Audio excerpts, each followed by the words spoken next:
your own YouTube channel e-commerce. So student, in our previous video we have already discussed some important points from the basic accounting terms.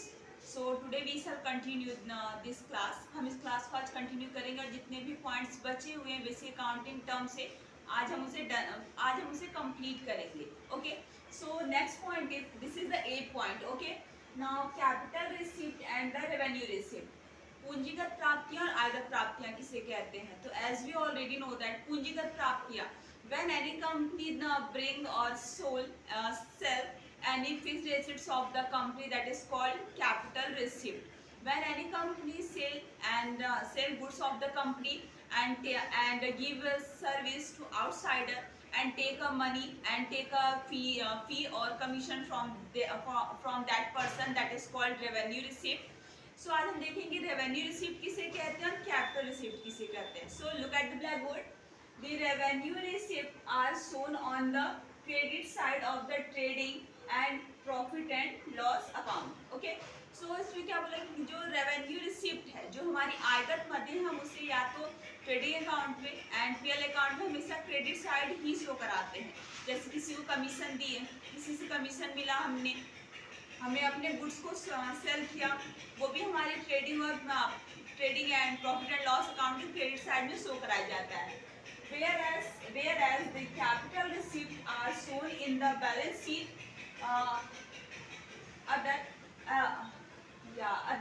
as increase in the liabilities or as reduction in the value of assets. जो capital receipt है उसे हम balance sheet में liabilities side या तो हम उसे asset side show कराते हैं. When any individual person bring the capital in the company, so we will show these assets in the liability side of the balance sheet. किसी व्यक्ति द्वारा मतलब ऑनर द्वारा व्यवसाय में लाई गई संपत्ति उसे हम लाइबिलिटी साइड शो कराएंगे. किसी एसेट्स को हमने सेल किया, सोल्ड किया, देन हम उससे और उस पर हमें लॉस हुआ, देन वो हम एसेट साइड शो कराएंगे.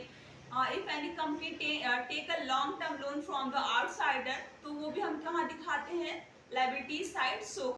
Now friends see, I have categorized capital receipt and revenue receipt in 2 parts, so easily you can learn it. Okay, मैंने इसको 2 parts में डिवाइड कर दिया है. एक तरफ मैंने कैपिटल रिसीप्ट मतलब पूंजीगत मदों को दिखा दिया है, पूंजीगत प्राप्तियों को, और दूसरी तरफ आयगत प्राप्तियों को दिखा दिया है. बिकॉज आप उसको ईजिली लर्न करो and if you want to note out then आप उसे ईजिली नोट डाउन कर सको अपने कॉपी में. Now see the first is capital receipt. Capital receipt में कौन कौन से आइटम जाते हैं? Amount received from the sale of fixed assets और इन्वेस्टमेंट. किसी भी स्थायी संपत्ति को, स्थायी इन्वेस्टमेंट को बेचने से प्राप्त हुई धनराशि भी वो किस में लेके जाते हैं हम लोग? कैपिटल मतलब पूंजी. जो भी एसेट्स, जो भी अमाउंट किसी भी पूंजी से संबंधित होगी, मोर देन 1 ईयर कंपनी में यूज की जाएगी, उससे हम लोग कैपिटल रिसिप्ट कहते हैं. Second is capital contributed by the proprietor, partners और money obtained from the issue of share and debenture in the case of company. किसी भी कंपनी की दशा में पार्टनर द्वारा, इंडिविजुअल किसी पर्सन द्वारा संस्था में लाई गई धनराशि, एक मुफ्त धनराशि, ओके, बड़ी अमाउंट, जो वो भी कैपिटल रिसीप्ट कहलाती है. If company issue any share और डिबेंचर फ्रॉम द कंपनी, यदि कोई कंपनी अपने शेयर और डिबेंचर को भी इशू करती है देन वो भी किस में चली जाती है? कैपिटल रिसीप्ट में वो चली जाती है. And last is amount received by way of the loan. किसी भी दीर्घकालीन लोन को लेना भी किसी संस्था द्वारा, वो भी हमारा कैपिटल रिसीप्ट ही कहलाता है. Now see revenue receipt. आयगत मदे कौन कौन सी है? First is money obtained from the sale of goods. किसी भी वस्तु को बेचने से, जो कंपनी जिस चीज का व्यवसाय कर रही है, जैसे पार्ले जी कंपनी ने पार्ले जी बिस्किट बेचा, देन वो वहाँ पे उसकी रेवेन्यू रिसीप्ट हो गई. टाइड कंपनी ने टाइड सर्फ बेचा, देन वो उसकी रेवेन्यू रिसीप्ट हो गई. नाउ सेकंड इज कमीशन और fees received from the service rendered. किसी भी संस्था द्वारा प्रदान किया गया कोई भी सेवा प्रदान करने के बाद जिसको कमीशन और फीस मिलती है, वो भी हमारी रेवेन्यू रिसीप्ट ही कहलाती है. And last is interest on and dividend received on the investment. If any company take any debenture or share from the outside, then company received each year dividend on the share and interest on the debenture on investment. जो कंपनियां होती है उसने किसी outsider से share और debenture ले रखा है, सो वहाँ पे भी उसको इंटरेस्ट और डिविडेंड मिलते हैं। So student, this is the explanation of capital receipt and the revenue receipt. I hope you have cleared this point. Now students, see the next point in the basic accounting terms. So next is expenditure. अब खर्च किसे कहते हैं? Expenditure means व्यय किसे कहते हैं हम लोग?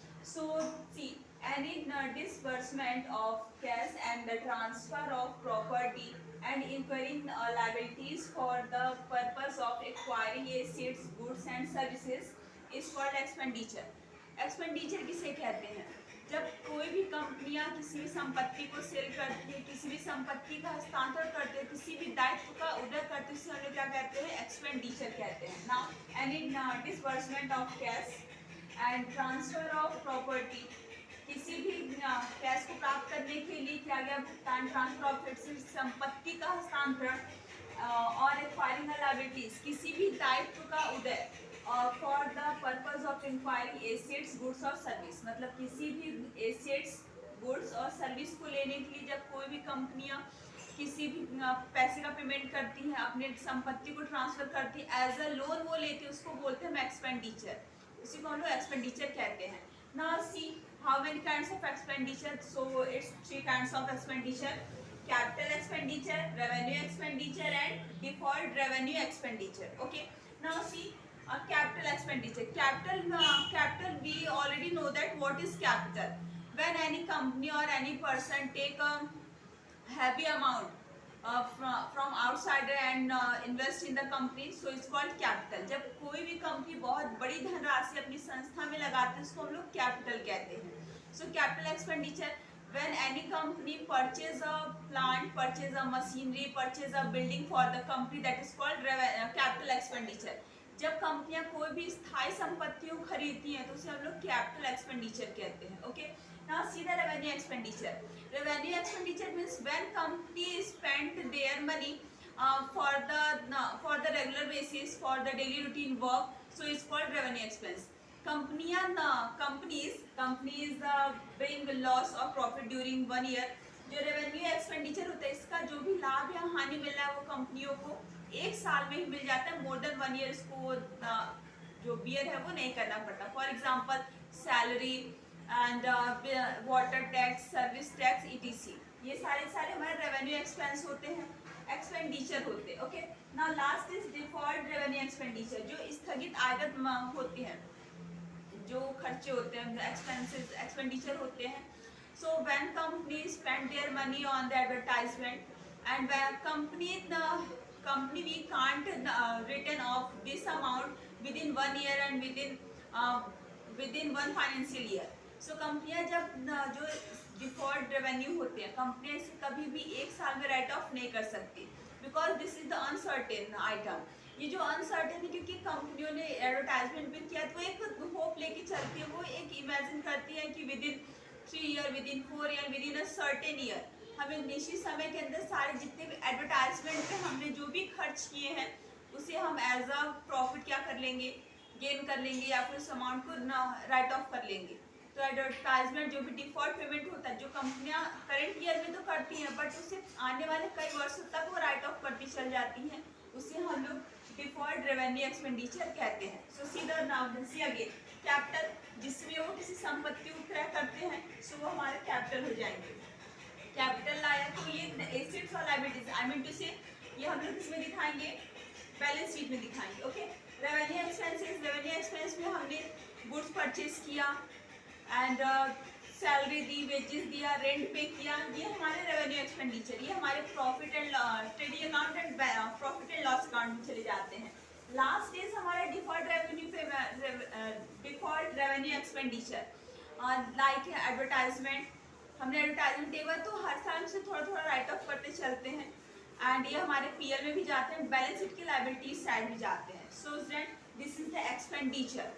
सो always remember what is expenditure. When a company spend their money for taking a capital goods, for taking a fixed good, for spend their money take any service from the outside, and when company spend their money the advertisement, that is called deferred revenue expenditure. So student, see this and note down on your notebook.